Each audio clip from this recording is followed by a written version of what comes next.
kind of enough's enough, and it's time that we bring back common sense government for the people and by the people. I grew up in a country that wasn't perfect, but it was, I thought, working towards a more perfect union.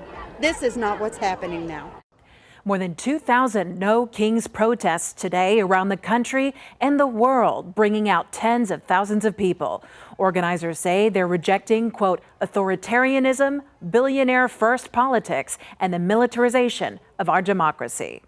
A gunman posing as a police officer killed a Minnesota lawmaker and her husband today in an apparent politically motivated assassination. A second lawmaker and his spouse also wounded. More on that story coming up. But first, No Kings protests happening across the area today. In San Antonio, Travis Park is the starting point for tonight's rally.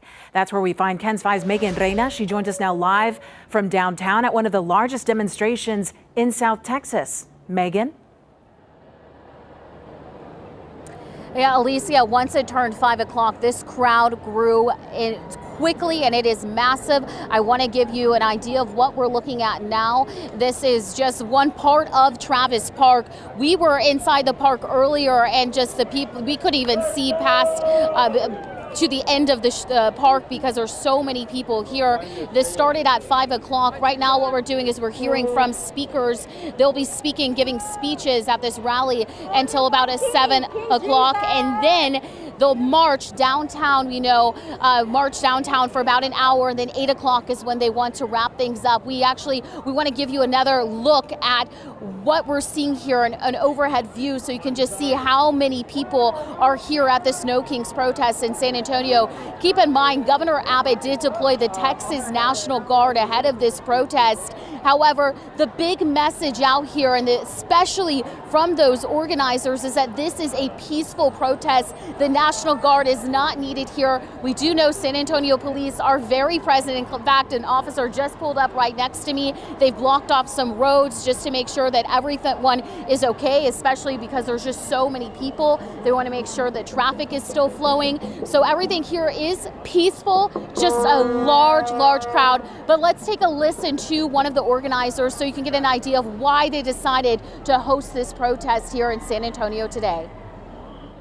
The whole movement is founded on the principle that we're calling out Trump's executive overreach. So, his constant use of executive orders to push his agenda.